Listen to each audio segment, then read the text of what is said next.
सर्वांना संपवून भाजपला जिवंत राहायचे का, असा संतप्त सवाल विचारत शिवसेनेचे वाघ म्हटल्या जाणाऱ्या रामदास कदम यांनीच महायुतीतील वाद हा महाराष्ट्रासमोर आणलाय।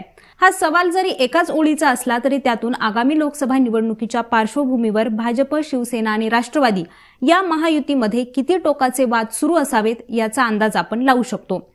महाराष्ट्र भाजपमधील प्रमुख नेते देवेंद्र फडणवीस हे किती जरी सांगत असले की महायुतीत कोणताही वाद नाही, तरी रामदास कदम यांच्या या संतप्त सवालाने महायुतीमध्ये वाद आहेत आणि ते कोणत्या मुद्द्यावर आहेत हे आता आपल्याला समजून येऊ शकतं। तर त्याच पार्श्वभूमीवर पाहूयात की रामदास कदम नेमकं असं का म्हणालेत आणि ते एवढे का चिडलेले आहेत, याशिवाय महायुतीमध्ये नेमके काय वाद आहेत या व्हिडिओमधून सविस्तर। मागच्या लोकसभा निवडणुकीत भाजपनं 25 आणि शिवसेनेनं 23 जागा लढवल्या होत्या, तर काँग्रेसनं 25 आणि राष्ट्रवादीने 19 आणि मित्र पक्षांसाठी 4 जागा सोडल्या होत्या। निकालावेळी शिवसेनेच्या 18 आणि भाजपच्या 23 जागा या निवडून आल्या, तर तिकडे राष्ट्रवादीच्या 4 आणि काँग्रेसची 1च जागा निवडून आली। पुढे शिवसेनेतील बंडानंतर 18 पैकी 13 खासदार हे शिंदेंसोबत गेले, तर 5 खासदार हे ठाकरेंसोबतच राहिले। राष्ट्रवादीतील 4 पैकी 1 खासदार म्हणजेच सुनील तटकरे हे अजितदादांसोबत गेले, तर उर्वरित 3 खासदार हे शरद पवारांसोबत राहिले। आता जे खासदार महायुतीमध्ये आहेत त्यांच्यासह शिवसेना आणि राष्ट्रवादीच्या गत निवडणुकीत पराभूत झालेल्या बहुतांश जागांवर भाजपचा डोळा आहे। भाजपला शिवसेनेसह राष्ट्रवादीच्या काही जागा हव्यात, त्यासाठीच महायुतीत वाटाघाटी चालू असल्याचं आणि त्यातूनच हे वाद सुरू असल्याचं बोललं जाते। आणि यातीलच एक वादग्रस्त जागा आहे ती म्हणजे रत्नागिरीची।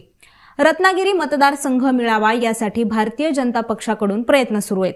इथून केंद्रीय मंत्री नारायण राणे यांना भाजप तिकीट देणार असल्याचं आता सांगितलं जाते आणि इथंच रामदास कदम यांच्या रागाचं मूळ कारण आहे। रत्नागिरी लोकसभा मतदारसंघातून 2009चा अपवाद वगळता 1996 पासून शिवसेनेचाच खासदार इथून निवडून गेलाय। सध्या इथले खासदार विनायक राऊत हे ठाकरेंसोबत आहेत, पण तरीही हा मतदारसंघ शिवसेनेचाच आहे असं रामदास कदम यांचं मत आहे। यातूनच रामदास कदम म्हणालेत की भाजप रायगड आणि रत्नागिरीच्या जागेसाठी आग्रही आहे म्हणे।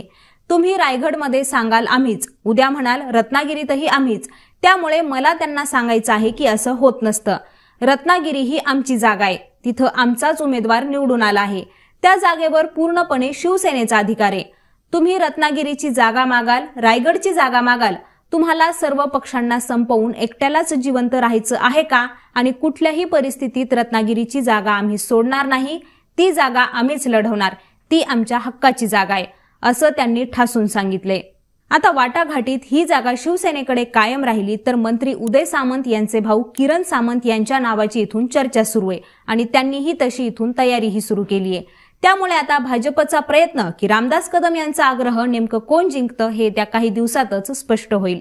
तर मंडळी, आता याबद्दलच्या तुमच्या काय प्रतिक्रिया आहेत त्या आम्हाला कॉमेंट करून नक्की सांगा। तसंच यांसारख्याच राजकीय विश्लेषणांबद्दल जाणून घेण्यासाठी लेट्सअप मराठीला सर्वच सोशल मीडिया हँडलवरती फॉलो करायला विसरू नका आणि पाहत रहा लेट्सअप मराठी।